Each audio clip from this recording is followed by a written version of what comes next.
স্বাগতম দর্শক বন্ধুরা, আপনাদের সকলকে আমি অনুপ বিশ্বাস। মিডল ইস্টের কিছু তাজা খবর নিয়ে আবারও আপনাদের সামনে হাজির হলাম। এখন মিডল ইস্টে ইসরায়েল আর ইরানের মধ্যে যুদ্ধ তো চলছেই, আমি আপনাদের নিয়মিত সমস্ত আপডেট দিচ্ছি। গত রাতে এই দুই দেশের মধ্যে যা যা ঘটেছে তার কিছু তাজা খবর এই ভিডিওতে থাকবে, কিন্তু তার আগে চলুন আমরা একবার উত্তর কোরিয়ার দিকে নজর দিই। এই খবরটা আপনাদেরকে জানানো খুব দরকার, কারণ এখানেও আমেরিকা নিজের হস্তক্ষেপ চালিয়ে যাচ্ছে, আর তার কারণে আমেরিকাকে আবারও এই ইরানের মতো নর্থ কোরিয়াতেও ফাঁসতে দেখা যাচ্ছে। দর্শক, আসল খবর হচ্ছে উত্তর কোরিয়ায় গতকাল দক্ষিণ কোরিয়ার উপরে 10টি রকেট ছুড়ে হামলা করেছে, 10টি বড় বড় রকেট। এই উত্তর কোরিয়া মানে আপনার কিং জং উনের দেশ, যাকে আমেরিকা একটা একনায়ক বলে চিহ্নিত করেছে। কিং জং উন আমেরিকার খুব বড় শত্রু, আবার জাপানেরও খুব বড় শত্রু। এই উত্তর কোরিয়া আর দক্ষিণ কোরিয়ার মধ্যে অনেক দিন ধরেই উত্তেজনা চলছে। কিং জং উন চাইছে দক্ষিণ কোরিয়াকে নিজের দখলে আনতে, আর দক্ষিণ কোরিয়া মনে করে ওরা একটা স্বাধীন রাষ্ট্র। এই বিষয়টা ছাড়াও আরও কিছু ইস্যু আছে যেগুলো নিয়ে দুই দেশের মধ্যে বহুদিন ধরে দ্বন্দ্ব চলছে। সময়ে সময়ে একে অপরের উপরে হামলাও করে, এবং এই সব কিছুর পিছনে যিনি মাথা ঘামাচ্ছেন তিনি আর কেউ নন, নিজে আমেরিকা। এখন উত্তর কোরিয়া যখন দক্ষিণ কোরিয়ার উপরে আজ হামলা চালিয়েছে, তখন দক্ষিণ কোরিয়ার হুঁশিয়ারি দিয়ে বলছে যে যদি উত্তর কোরিয়া আবার হামলা করে তাহলে এবার আমেরিকা তার জবাব দেবে। মানে বুঝতে পারছেন, কিং জং উনকে আমেরিকা জবাব দেবে। সুতরাং এই জবাব দিতে গেলে এখন আমেরিকা আবার বিপাকে পড়ে যাবে, কারণ একদিকে ইসরায়েল আর ইরানের মধ্যে যুদ্ধ তো চলছে, সেখানে ইসরায়েল আমেরিকাকে ডাকছে। এখন যদি আবার এই উত্তর কোরিয়ায় যুদ্ধ শুরু হয় এই 10টা মিসাইল মারার ফলে, তাহলে অবস্থা তো বুঝতে পারছেন হাতের বাইরে চলে যাবে। আর আমরা সবাই জানি যে উত্তর কোরিয়ার কাছে কি আছে না আছে, পারমাণবিক বোমার মতো অস্ত্র রয়েছে। কিং জং উনকে আমেরিকা আর ইসরায়েল কি বলে জানেন? পাগল, একনায়ক, স্বৈরতন্ত্র এইসব বলে। এখন সেই পাগল যদি সত্যিই পাগলামি শুরু করে দেয়, তাহলে সে কিছুই বাঁচবে না। মানে এখানে মারবো কি ওখানে মারবো না, এসব কিছুই বাঁচবে না, যা ইচ্ছা তাই করতে শুরু করে দেবে। এছাড়াও সাম্প্রতিক সময়ে উত্তর কোরিয়ার একটি প্রতিনিধি দলও ইরানে গিয়েছিল। ইরানের সঙ্গে উত্তর কোরিয়ার খুব ভালো সম্পর্ক, আর এই মুহূর্তে ইরান, উত্তর কোরিয়া, চীন আর রাশিয়া এই 4 দেশের বন্ধুত্ব নিয়ে সারা দুনিয়া জুড়ে আলোচনা চলছে। এদিকে রাশিয়া একটি বিবৃতি দিয়েছে গতকাল। সেখানে রাশিয়া স্পষ্ট বলছে আমেরিকাকে, তোমরা যদি ইরানের ওপর হামলা করার চেষ্টা করো তাহলে ফল মোটেও ভালো হবে না। রাশিয়ার এই বক্তব্য থেকেই পরিষ্কার বোঝা যাচ্ছে যে যদি আমেরিকা সরাসরি যুদ্ধ শুরু করে, তাহলে ইরানের যে মিত্র দেশরা আছে, রাশিয়া, চীন, উত্তর কোরিয়া, এরা সবাই যুদ্ধের ময়দানে নেমে পড়বে। আর এই কারণেই এখনো পর্যন্ত আমেরিকা একটু চুপচাপ আছে, কিংবা পিছনে পিছনে কথা বলছে, হামলা করছে না। কারণ তারা বুঝে গিয়েছে যে ইরানের পাশে আছে উত্তর কোরিয়া, চীন, রাশিয়া, আর এই সবাই যদি একসঙ্গে নামে তাহলে পরিস্থিতি খুব খারাপ হয়ে যাবে। কিন্তু বন্ধুরা, একটা বাস্তবতা আছে, সেটা আপনাদেরকে একটু বুঝতে হবে। সেটা হলো, রাশিয়া আর চীন যতই ইরানের বন্ধু হোক না কেন, তারা না ইরানকে জিততে দেবে আর না ইরানকে হারতে দেবে। কথাটা শুনে হয়তো অবাক লাগছে, কিন্তু এর ভিতরে একটা গভীর জিওপলিটিক্স আছে, যেটা সাধারণভাবে ভাবনারও অতীত হয়ে যায়, ভেবে বের করতে পারি না আমরা। কিন্তু গভীর জিওপলিটিক্স এর কারণ কি জানেন? কারণ হলো, যদি ইরান হেরে যায় তাহলে আমেরিকা এই দেশগুলোর উপরে আধিপত্য বিস্তার করতে শুরু করে দেবে, আর পুরো মধ্যপ্রাচ্য আমেরিকা ও ইসরায়েলের দখলদারির মধ্যে এসে যাবে। তখন চীন আর রাশিয়া এই মধ্যপ্রাচ্যে তাদের আর কোনো গুরুত্ব থাকবে না এই অঞ্চলে। আর এদিকে ইরান যদি জিতে যায় তাহলে ইরান আরও বেশি শক্তিশালী হয়ে উঠবে, আর বেশি শক্তিশালী হয়ে ওঠার ফলে ইরান আরও তার প্রভাব বিস্তার করতে শুরু করবে টোটাল মিডল ইস্টে, যা রাশিয়া আর চীনের পছন্দ হবে না।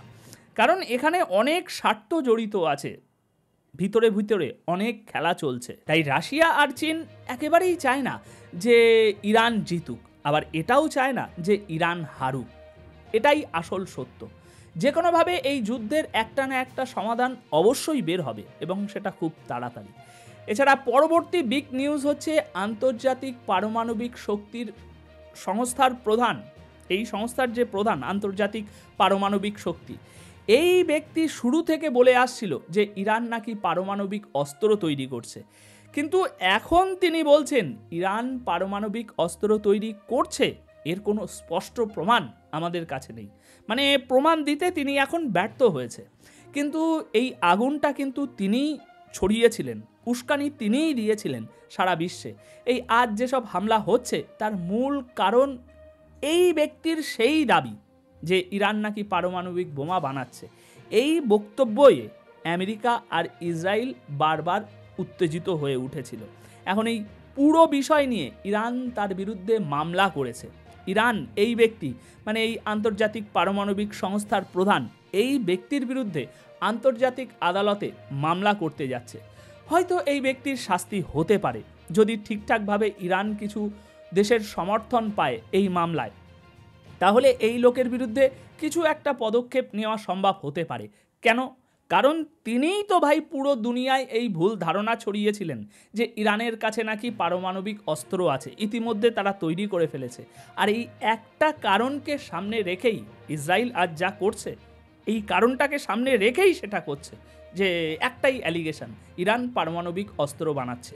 অথচ সেই পারমাণবিক সব দেশে বিশ্বের সবথেকে বড় সংস্থা যেটা, সে বলছে যে আমাদের কাছে কোনো প্রমাণ নেই। সুতরাং তার বিরুদ্ধে একটা মামলা তো হতেই হয়, তাই না? দর্শক, পরবর্তী বড় খবর হচ্ছে এই পরিস্থিতির মাঝেই এখন খবর আসছে যে আমেরিকা ইসরায়েলকে অস্ত্র পাঠানো শুরু করে দিয়েছে। প্রথমে আমেরিকার বিমানে করে সেই অস্ত্রগুলো বেলজিয়ামে নিয়ে যাওয়া হয়, তারপর সেখান থেকে কার্গো জাহাজের মাধ্যমে ইসরায়েলে পাঠানো হয়েছে। এই সব তথ্য এখন প্রকাশ্যে চলে আসছে। মানে আমেরিকা এখন ইসরায়েলকে পুরোদমে অস্ত্র পাঠানো শুরু করে দিয়েছে, সেই গাজার মতো আবার ব্যাপারটা হচ্ছে। এদিকে উত্তর কোরিয়া আর দক্ষিণ কোরিয়ার মধ্যেও উত্তেজনা বাড়ছে, সেখানে আবার আমেরিকার নাম জড়িয়ে গেছে ইতিমধ্যে, কারণ বলেছে এবার হামলা হলে আমেরিকা এসে সামলাবে। মানে আমেরিকা এখন ওখানেও নিশ্চয়ই কোনো না কোনো ঝামেলায় পড়তে চলেছে। অন্যদিকে ডোনাল্ড ট্রাম্প পাকিস্তানকে অনেক লোভ দেখানোর চেষ্টা করছে। আপনাদের নিশ্চয়ই মনে আছে গত দুদিন আগের খবর, ট্রাম্প পাকিস্তানের সেনাপ্রধান আসিফ মুনিরকে ডেকেছিল একটা লাঞ্চ করার জন্য। এখন সেই লাঞ্চে ট্রাম্প ওনার সঙ্গে অনেক গুরুত্বপূর্ণ আলোচনা করেছেন। দর্শক, পাকিস্তান সবসময়ই আমেরিকার ঘনিষ্ঠ ছিল, আমরা সকলেই জানি। বিশেষ করে আফগানিস্তানের যুদ্ধের সময়, যেখানে পাকিস্তান সরকার আমেরিকাকে তাদের এলাকায় সামরিক ঘাঁটি বানাতে দিয়েছিল, সেখান থেকেই আমেরিকা আফগানিস্তানে অনেক হামলা চালিয়েছে এবং দখলের চেষ্টাও করেছিল। এখন আবার আমেরিকা এই একই পরিকল্পনা নিয়ে পাকিস্তানের সাথে কাজ করতে চাইছে, কারণ ইরান আর পাকিস্তানের সীমান্ত খুব কাছাকাছি একসঙ্গে যুক্ত। সেই সীমান্ত ব্যবহার করেই ইরানের উপরে হামলা চালানোটা খুব সহজ হবে। তাই এখন জানা যাচ্ছে যে ওই লাঞ্চে ট্রাম্প আসির মুনিরকে সোজা অফার দিয়েছিল, আপনি যদি ইরানের বিরুদ্ধে আমাদের অপারেশনে সাহায্য করেন তাহলে আমরা আপনাদের সমস্ত চাহিদা পূরণ করে দেব। আমেরিকা বলছে তারা পাকিস্তানকে সামরিক সহায়তা দেবে, অস্ত্র দেবে, টাকা পয়সা দেবে, যত ধরনের সাহায্য দরকার সব দেবে। শর্ত একটাই, পাকিস্তানকে ইরানের বিরুদ্ধে তাদের সঙ্গে থাকতে হবে। সুতরাং এই একটা লাঞ্চ করে আসিফ মুনির খুব খারাপভাবে ফেসে গেছে। মানে একদিকে কুয়া আর একদিকে খাই, এরকম একটা অবস্থা। এখন পাকিস্তান যদি আমেরিকার পাশে দাঁড়িয়ে ইরানের বিরুদ্ধে অভিযান চালায়, তাহলে পুরো ইসলামী বিশ্বে পাকিস্তান ব্যাপকভাবে পচে যাবে, গালাগালি খাবে, অপমানিত হবে। আর যদি পাকিস্তান ইরানের পাশে দাঁড়ায়, তাহলে আমেরিকার থেকে পাকিস্তান অনেক কিছু হারাবে। মানে আসির মুনির সত্যি খুব খারাপ ফাঁদে পড়ে গিয়েছেন শুধু একটা লাঞ্চ খেয়ে। এই যে ডোনাল্ড ট্রাম্প, এ তো খুব চতুর ব্যক্তি, একদম টপ ব্যবসায়ী, পলিটিশিয়ান কম ব্যবসায়ী বেশি।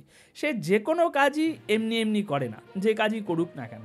সে সৌদি আরবে এসেছিল কিছুদিন আগে, কাতারে এসেছিল, আরব আমিরাতে এসেছিল, এখানে ঘুরে ঘুরে সবার সঙ্গে অস্ত্র কেনা বেচা বিভিন্ন ডিল করে গিয়েছে, চুক্তি করে গিয়েছে। আর এই করার পরই যুদ্ধ শুরু করে দিয়েছে, যাতে কেউ তার বিরুদ্ধে মুখ খুলতে না পারে। এখন দেখা যাক পাকিস্তান কি করে। এটা এখন একটা বড় গুরুত্বপূর্ণ দেখার বিষয় আছে, পাকিস্তানের কি সিদ্ধান্ত হয় আগামী 2-4 দিনের মধ্যে।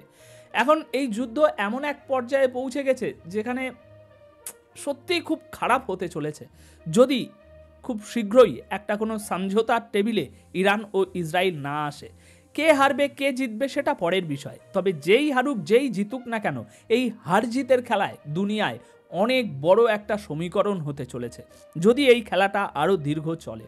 তবে আমেরিকা এখনও সরাসরি যুদ্ধে ঝাঁপিয়ে পড়তে ভয় পাচ্ছে, কারণ তারা বুঝতে পেরে গিয়েছে, আশঙ্কা আছে তাদের যে রাশিয়া আর চীন সামনে এসে যাবে। ইসরায়েলের ভিতরে যে ধ্বংস চলেছে তা এতটা ভয়াবহ যে ইসরায়েল কখনো কল্পনাও করেনি ইরানের দিক থেকে এরকমভাবে জবাব আসবে। তো দর্শক, আপাতত আজকের এই তারিখে এই যুদ্ধ ঠিক 1 সপ্তাহ হয়ে গেল এই যুদ্ধ শুরু হয়েছে, এবং এখনো পর্যন্ত একটা প্রাথমিক হিসাব অনুযায়ী ইসরায়েলের ক্ষতি হয়েছে প্রায় $500 মিলিয়ন মতো। শুধুমাত্র ইরানের মিসাইল থামাতে গিয়েই এই বিপুল ক্ষয়ক্ষতি হয়েছে। এছাড়া ইসরায়েলের ভিতরে যে ধ্বংসযজ্ঞ চলেছে, বিল্ডিং ইনফ্রাস্ট্রাকচার ভেঙে চুরে গিয়েছে, সেসবের হিসাব আলাদা, সেসব ধরলে আরও বিশাল হবে। তো দর্শক, আপাতত এই প্রতিবেদন তাহলে এখানেই শেষ করছি। সত্য খবর দেখার জন্য, অথেন্টিক নিউজ পাওয়ার জন্য আমাদের চ্যানেলটিকে অবশ্যই সাবস্ক্রাইব করে রাখতে পারেন। ধন্যবাদ আপনাদের সকলকে।